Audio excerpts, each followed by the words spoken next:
Bismillahirrahmanirrahim. Assalamualaikum warahmatullahi wabarakatuh. Hai teman-teman sekalian, kita bertemu lagi di konten yang mungkin tidak kalian tunggu, tapi saya selalu berharap konten ini akan menjadi konten yang amat sangat ditunggu-tunggu. Amin amin ya rabbal alamin.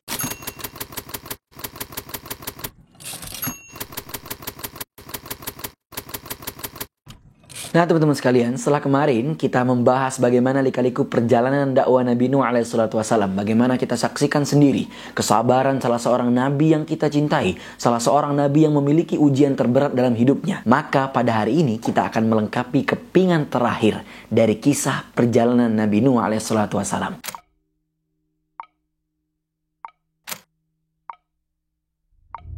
Seperti yang telah kita sampaikan kemarin, setelah berabad-abad lamanya Nabi Nuh mendakwahi kaumnya, namun hasilnya tidak sesuai dengan apa yang diinginkan, tidak sama seperti apa yang diharapkan. Alih-alih mereka ini, kaum Nabi Nuh ini taat dan mengikuti, yang ada mereka malah semakin ingkar dan semakin membangkang. Maka teman-teman sekalian, setelah apa yang Nabi Nuh lewati, Nabi Nuh pun berdoa kepada Allah, "Ya Allah, janganlah engkau biarkan seorang pun dari orang-orang kafir ini tinggal di atas bumimu ya Allah." Nabi Nuh putus asa, kecewa dan sedih karena kaumnya sudah tak terlihat lagi peluang untuk beriman. Maka Allah pun menghibur Nabi Nuh dengan menyampaikan sebuah titik terang bahwa tidak akan ada lagi dari kaumnya yang akan beriman, melainkan hanya yang sudah beriman saja. Jadi Nuh, tidak akan ada lagi kaummu yang akan beriman. Udah, mentok segitu aja. Sisanya itu nggak akan mungkin beriman. Maka janganlah engkau berduka cita dengan apa yang mereka lakukan kepadamu wahai Nuh, dan telah kami perkenankan, telah kami kabulkan apa yang telah engkau doakan tadi. Maka Allah berfirman kepada Nabi Nuh, buatlah kapal atau bahtera itu dengan pengawasan dan petunjuk kami. Artinya apa? Allah memerintahkan Nabi Nuh untuk menciptakan sebuah kapal, untuk membuat sebuah kapal dengan pengawasan Allah. Bagaimana cara menciptakan sebuah kapal yang memiliki desain dan kegunaan yang sempurna. Lalu Allah katakan kepada Nabi Nuh, jangan lagi engkau bicarakan mereka para manusia bangkang dan zalim itu kepadaku wahai Nuh. Jangan engkau pedulikan mereka, jangan engkau balas mereka.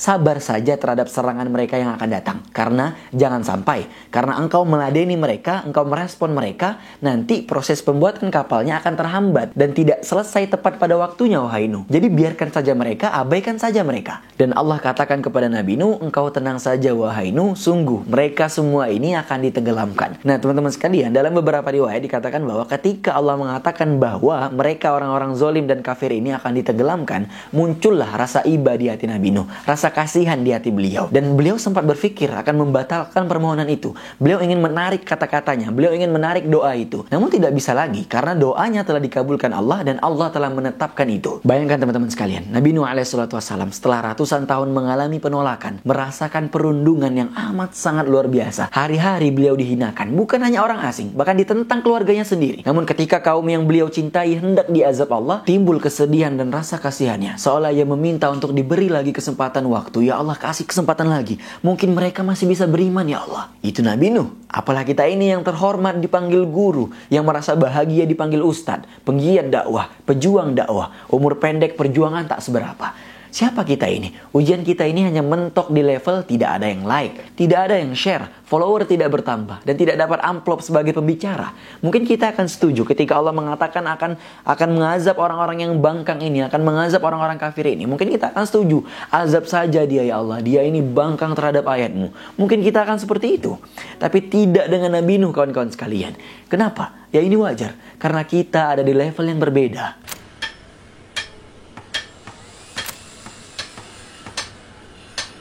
Nah, teman-teman sekalian, kita kembali lagi dan akhirnya Nabi Nuh memulai apa yang telah diperintahkan Allah, yaitu membuat kapal atau bahtera. Tapi sebelum itu dikatakan bahwa Nabi Nuh ini tidak langsung membuat kapal tersebut, melainkan Nabi Nuh diperintahkan untuk menanam pohon terlebih dahulu. Sehingga nanti pohon-pohon itu akan diambil batang-batangnya lalu dijadikan kayu-kayu untuk bahan pembuatan kapal. Nah proses ini dari menanam hingga menjadikan batangan-batangan pohon itu menjadi kepingan-kepingan kayu memakan waktu sekitar 40 tahun. Ada juga yang mengatakan sampai 100 tahun. Nah bang, kalau boleh tahu kira-kira apa yang Nabi Nuh tanam gitu loh, pohon apa yang Nabi Nuh tanam bang? Nah dari sumber yang saya baca, dari apa yang saya cari, ada yang bilang itu adalah pohon jati. Nah ada juga yang mengatakan bahwa itu adalah pohon cemara. Loh pohon jati bang, berarti lokasinya ada di Jepara Indonesia dong bang.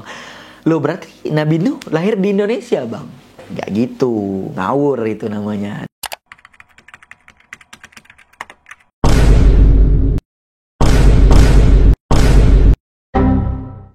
Nah, jadi teman sekalian, ini hanya untuk menambah khazanah ilmu teman-teman, untuk menambah pengetahuan teman-teman sekalian, bukan untuk diperdebatkan, karena ini nggak penting. Nah, untuk ukuran kapal yang akan Nabi Nuh buat, ini ada banyak perbedaan teman-teman sekalian. Ada yang bilang panjangnya 300, lebar 50 hasta. Ada yang mengatakan panjang 600, lebar 300 hasta. Nah, Ibnu Abbas mengatakan panjangnya 1200 dan lebarnya 600 hasta. Nah, satu hasta ini teman-teman sekalian, kalau kita ambil pertengahan ya, itu sekitar 50-an cm. Sebab ada yang mengatakan 45 cm, ada juga yang mengatakan 60 cm. Nah, cuma kita ambil pertengahan itu. Jadi hasta itu dari sikut sampai ke ujung tangan segini, sekitar segini. Nah, ada yang mengatakan 45, ada juga yang mengatakan 60 cm. Kita ambil pertengahan ya, sekitar 50 cm. Nah, berarti panjang kapal Nabi Nuh itu sekitar 150 sampai 300-an meter dengan lebar 25 sampai 150-an meter. Nah, ini kalau digabungkan semua ya. Nah, teman-teman sekalian, dalam beberapa riwayat Israiliyat dikatakan bahwa kapal Nabi Nuh ini memiliki 3 tingkat. Tingkat pertama itu untuk hewan-hewan, tingkat kedua itu untuk para manusia dan pengikutnya Nabi Nuh, dan ketiga itu adalah untuk burung-burung. Nah, tapi lagi-lagi saya katakan ini bukan untuk diperdebatkan, karena pada intinya adalah kita mencari pelajaran dan hikmah yang dapat kita terapkan di kehidupan kita agar menjadi manusia yang lebih baik. Jadi bukan untuk diperdebatkan. Skip ini ya, kita lanjutkan lagi, oke?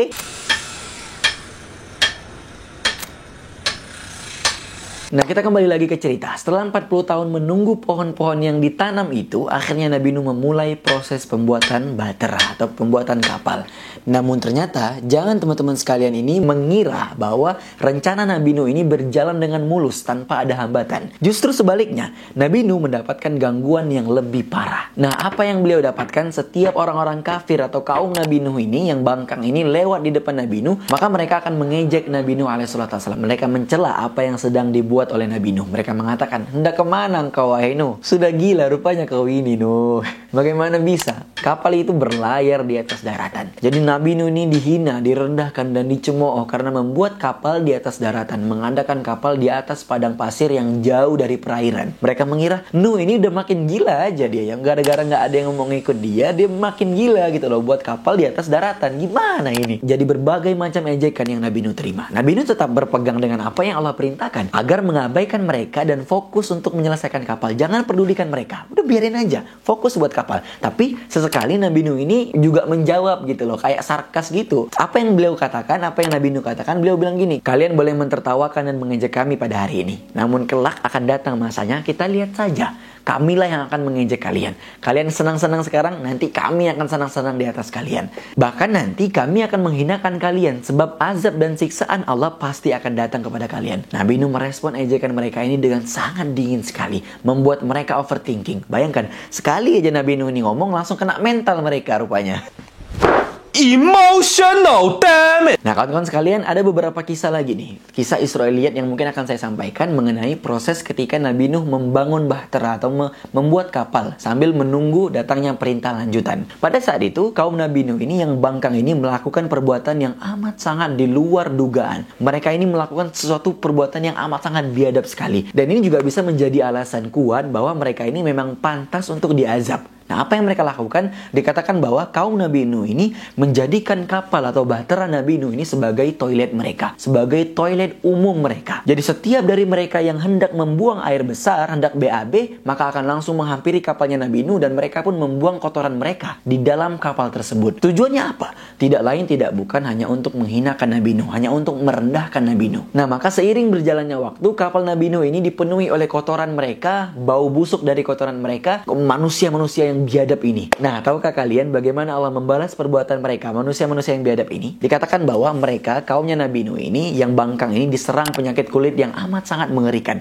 Semua tabib sudah, semua dokter, semua orang pintar, semua dukun telah dihampiri, semua obat telah dicoba, tapi tidak ada satupun yang dapat menyembuhkan penyakit kulit ini, teman-teman sekalian. Nah, jadi penyakit kulit ini hanya diderita oleh orang-orang yang menolak dakwah Nabi Nuh. Sedangkan pengikut Nabi Nuh itu tidak. Itu bersih, aman, sehat, sentosa. Singkat cerita, ketika salah seorang dari mereka itu selesai membuang air besar di kapalnya Nabi Nuh, nah dalam keadaan sakit kulit ya, nah maka salah seorang itu tidak sengaja menginjak sebuah kotoran dan dia terpleset, terjatuh, lalu kenalah kotoran-kotoran itu ke kulitnya.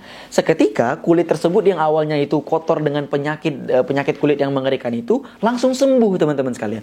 Langsung hilang penyakitnya. Maka ketika dia pulang ke rumah, orang-orang kaget, loh kok bisa sembuh penyakit kau? Di mana kau dapat obatnya? Ke dokter siapa kau berobat? Maka dia bilang, kotoran-kotoran di kapalnya si Nuh itu bisa menyembuhkan penyakit kulit kita rupanya. Udah kalian kesana aja, udah ambil kotoran-kotoran itu, lalu kalian akan sembuh dengan kotoran-kotoran itu. Maka orang-orang mengetahui ternyata kotoran-kotoran yang ada di kapalnya Nabi Nuh ini bisa menyembuhkan penyakit mereka. Mereka pun langsung berbondong-bondong datang ke kapalnya Nabi Nuh, mengambil kotoran-kotoran yang ada di kapalnya Nabi Nuh untuk dijadikan sebagai obat dari penyakit mereka.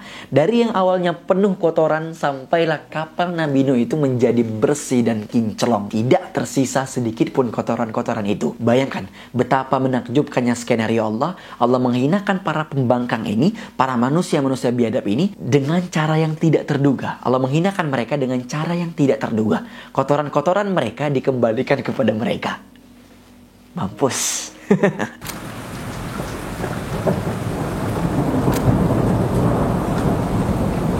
Nah, kita kembali lagi. Maka perintah Allah datang. Hari itu telah tiba. Keluar dan bergejolaklah air dari dalam tanah. Sejauh mata memandang, air keluar dari tiap-tiap pijakan. Tanah yang tadinya kering, sekarang dibasahi oleh air. Sumur-sumur dan kolam-kolam yang mati, kini mengeluarkan air kembali. Air pun meluap, menunjukkan bahwa banjir akan segera tiba. Maka Allah berfirman kepada Nabi Nuh, wahai Nuh, bawalah kepada bahtera ini, kepada kapalmu ini, yang telah engkau selesaikan itu berupa binatang-binatang masing-masing berpasang-pasangan, satu jantan dan satu betina, baik yang jinak maupun yang liar. Dan bawalah ke dalam kapalmu itu pengikut dan keluargamu, kecuali yang telah ditentukan Allah bahwa mereka tidak akan naik ke atas kapal, karena mereka menolak dakwahmu, mereka tidak beriman kepadamu, wahai Nuh. Nah, dikatakan bahwa yang ikut naik ke atas kapal Nabi Nuh ini ada 80 orang pengikut. Nah, kemungkinan sudah termasuk keluarga Nabi Nuh alaihissalam yang beriman, ya, yaitu anak-anak beliau, yaitu Sam, Ham, dan Yafis. Nah, sedangkan keluarga beliau yang tidak diizinkan Allah untuk ikut ke atas kapal adalah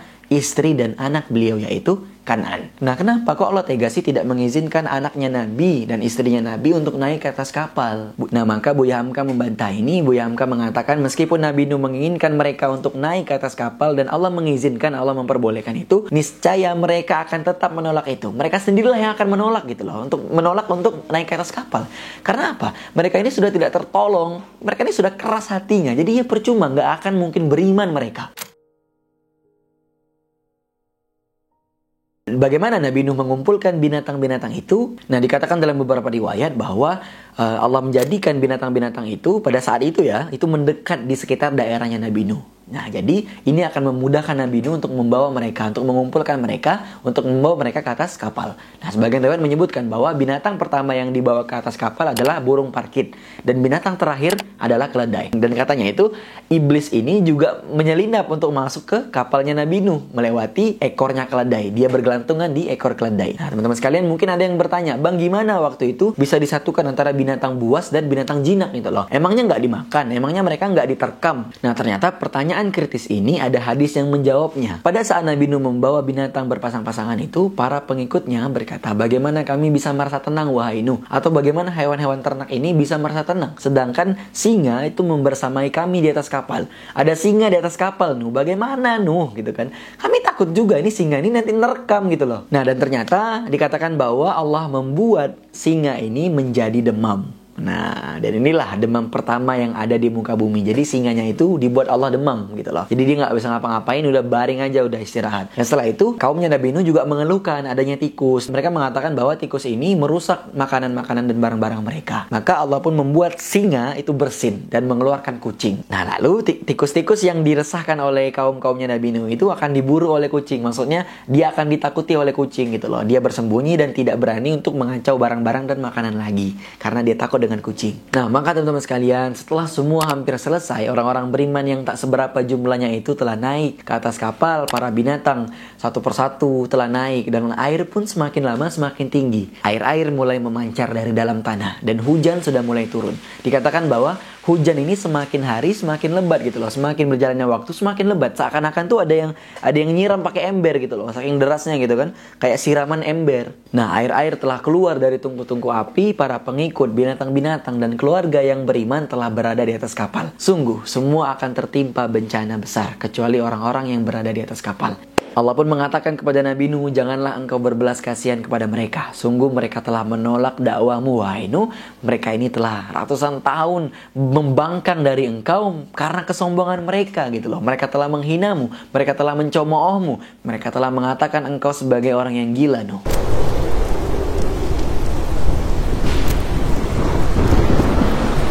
Nah, singkat cerita teman-teman sekalian, selang beberapa waktu kapal pun sudah mulai bisa terapung. Allah pun mengatakan, maka naiklah dan berlayarlah engkau wahai Nuh di atas kapal itu dengan menyebut nama Allah. Berlayarlah engkau di atas ombak-ombak yang tampak seperti gunung-gunung yang tinggi itu. Ini menggambarkan bahwa betapa tinggi banjir tersebut teman-teman sekalian. Petir dan halilintar serta badai telah bermunculan. Suasana semakin mengerikan. Daratan sudah tidak terlihat lagi. Kaki-kaki gunung sudah tidak tampak lagi. Gunung-gunung ini sebentar lagi akan tenggelam gitu loh. Dan manusia-manusia yang tidak dapat menaiki bahtera itu, tidak dapat menaiki kapal, itu mulai cemas, bukan kepala. Mereka mencari dataran-dataran tinggi yang dapat menyelamatkan mereka. Maka tampaklah di antara mereka, orang-orang yang sedang mencari dataran-dataran tinggi ini, seorang anak yang amat sangat dicintai oleh Nabi Nuh alaihissalam. Yang kita tahu namanya itu adalah Kan'an. Dia mengikuti orang-orang yang sedang mencari dataran tinggi untuk menyelamatkan diri mereka. Mereka berpikir bahwa gunung-gunung ini tidak akan ditenggelamkan juga oleh Allah. Air-air ini tidak akan mencapai gunung-gunung tinggi ini. Maka teman-teman sekalian, Nabi Nuh melihat anaknya. Lalu Nabi Nuh berkata, wahai anakku,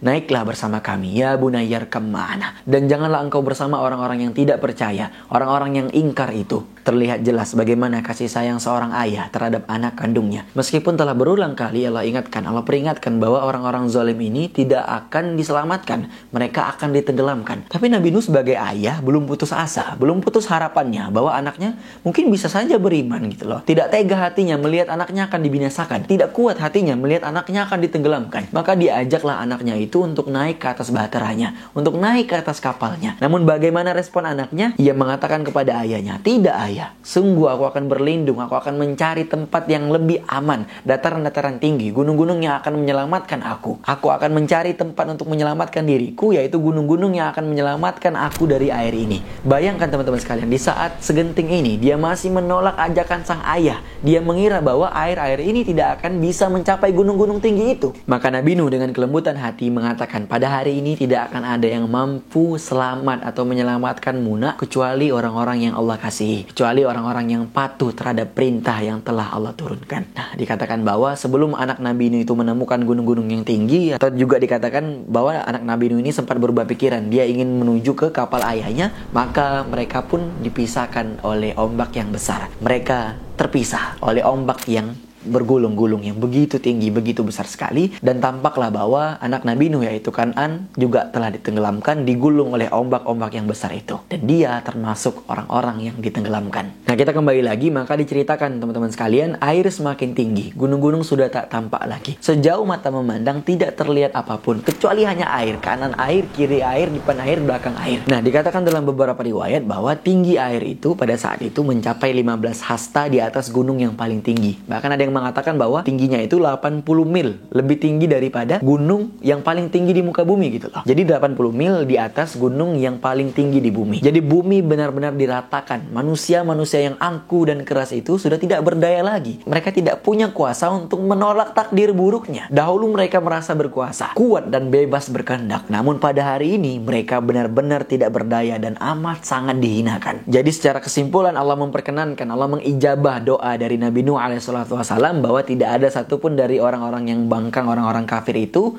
tersisa tinggal di atas bumi. Mereka semua diratakan, ditenggelamkan, habis semuanya. Maka Nabi Nuh berdoa kepada Allah, Rabbi anzilni munzalan mubarakan wa anta khairul munzilin.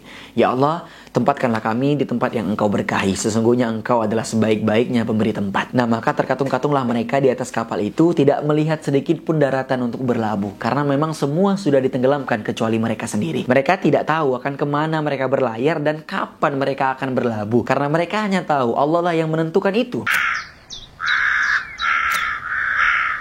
Maka Allah pun berfirman, wahai bumi, telanlah airmu itu, wahai langit, berhentilah menurunkan hujan. Bumi dan langit pun menjalankan perintah yang Allah berikan itu, air pun menjadi semakin surut. Akhirnya mereka pun terdampar atau berlabuh di atas gunung Judi. Ada yang mengatakan gunung Judi itu adalah bukit di Mausil atau di bagian Irak. Menurut yang lain juga gunung Judi ini adalah pegunungan Ararat yang terletak di perbatasan Turki dan Rusia. Bahkan diperkirakan karena terlalu lama bangkai kapal itu telah menyatu dengan gunung gitu loh, menjadi batu, membatu di atas gunung. Nah, dan diriwayatkan juga bahwa Nabi Nuh ini dan pengikutnya ini terkatung-katung di dalam kapal selama 150 hari, masuk ke kapal pada tanggal 10 Rajab dan berlabuh atau bersandar pada tanggal 10 Muharram atau hari Asyura, hari yang sama ketika Allah menyelamatkan Musa dan menenggelamkan Fir'aun. Dan mereka pun ketika sampai berpuasa pada hari itu sebagai bentuk syukur kepada Allah. Dikatakan juga bahwa Nabi Nuh ini tidak langsung keluar dari bahtera, melainkan setelah memastikan bahwa air benar-benar surut dan bumi sudah benar-benar kering, barulah mereka turun. Dan Allah pun berfirman kepada mereka, wahai Nuh, turunlah engkau dengan selamat sejahtera, penuh keberkahan dari kami bagimu dan bagi pengikutmu. Maka mereka pun telah diselamatkan Allah, mereka pun keluar dengan damai bersama anak dan istri mereka. Mereka diselamatkan sesuai dengan janji Allah. Nah, teman-teman sekalian, sekedar tambahan, ternyata banjir ini juga menimpa beberapa orang-orang baik. Nah, begitulah konsep azab ya. Jadi ketika Allah menurunkan azab, tidak hanya orang-orang bangkang saja yang diazab, namun orang-orang di sekitar orang-orang kafir ini yang baik pun juga kena gitu loh. Tapi nantinya mereka ini akan dibangkitkan sesuai dengan niat mereka ketika hidup. Jika mereka baik, maka mereka akan dihitung Allah sebagai orang-orang yang baik. Nah, tahu dari mana Bang ada orang baik juga yang ditenggelamkan? Ternyata ada hadis ya di Ibnu Katsir ya, di Qasasul Anbiya, diriwayatkan bahwa pada saat itu ada seorang perempuan dan anak kecilnya yang masih menyusui. Nah, setelah air sudah tampak mulai menggenang, takutlah perempuan ini dan naiklah dia ke sepertiga gunung dengan menggendong anaknya. Ternyata sudah sampai ke sepertiga gunung, air pun naik lagi gitu loh. Maka dia pun mendaki lagi hingga 2/3 gunung. Dan ternyata air banjir itu sudah sampai ke 2/3 gunung. Dia pun takut lagi, akhirnya dia menggendong anaknya untuk mendaki gunung itu sampai ke puncak gunung dengan harapan anaknya ini akan selamat. Nah, meskipun telah sampai ke puncak gunung, ternyata air juga sampai ke sana hingga basahlah kakinya. Lalu air itu naik lagi sampai ke pinggangnya dan naik lagi sampai ke dadanya. Lalu naik lagi air itu setinggi lehernya dan diangkatlah anak kecilnya itu ke atas kepalanya. Lalu ternyata air itu meluap melebihi tinggi perempuan dan anaknya itu dan tenggelamlah mereka. Sampai-sampai Rasulullah SAW mengatakan kalau ada di antara mereka yang ditenggelamkan ini, yang dikasihani oleh Allah, pastilah perempuan ini termasuk di dalamnya karena dia begitu amat sangat menyayangi anaknya. Nah, teman-teman sekalian, itulah sekelumit kisah perjalanan hidup Nabi Nuh alaihissalatu wassalam. Nabi Nuh wafat setelah beberapa waktu yang cukup lama dari kejadian air bah. Diperkirakan beliau itu wafat di sekitar daerahnya Gunung Judi tadi yang saya jelaskan. Nah, ketika hendak meninggal, Nabi Nuh menyiapkan wasiat untuk anak-anaknya. Nabi Nuh mengatakan, sungguh aku hendak mengutarakan atau menyampaikan kepada kalian wasiat berikut ini. Wasiat yang ingin aku sampaikan kalian untuk mengerjakan 2 perkara dan aku larang kalian ini untuk mengerjakan 2 perkara lainnya. Yaitu aku larang kalian untuk mempersekutukan Allah, untuk syirik kepada Allah. Dan yang kedua, aku melarang kalian untuk takabur atau bersifat sombong. Dan aku perintahkan kalian berdua untuk membaca kalimat tiada Tuhan selain Allah atau la ilaha illallah. Karena sesungguhnya langit dan bumi serta apa yang ada di dalamnya, kedua-duanya ini jika diletakkan di salah satu sisi timbangan, lalu di sisi lain itu diisi oleh kalimat tauhid la ilaha illallah, niscaya kalimat itulah yang jauh lebih berat dan lebih mulia. Dan aku juga wajibkan kepada kalian untuk mengucapkan subhanallah, maha suci Allah. Karena sesungguhnya doa ini merupakan doa semua makhluk, memuji Allah, mengagungkan Allah. Dan dengan inilah makhluk-makhluk ini diberikan rezeki. Nah, jadi itu wasiat Nabi Nuh kepada anak-anaknya. Teman-teman sekalian, makam Nabi Nuh itu banyak sekali mendapatkan klaim. Ada di sinilah, ada di situlah. Dan intinya teman-teman sekalian, kita tidak perlu memperdebatkan ini. Kita tidak perlu terjebak dalam masalah ini. Tujuan kita adalah mengambil hikmah, mengambil pelajaran agar menjadi manusia yang lebih baik. Maka berakhirlah kisah dari perjalanan dakwah Nabi Nuh alaihissalatu wassalam. Kisah yang amat sangat berarti sekali bagi kita manusia yang hendak mencari hikmah dan pelajaran. Kisah seorang Nabi yang begitu sabar dan berhati besar. Pelajaran dakwah yang begitu indah untuk para pendakwah. Teman-teman sekalian, mungkin itu saja. Kita akan melanjutkan kisah-kisah Nabi yang lainnya. Barakallahu fikum. Assalamualaikum warahmatullahi wabarakatuh.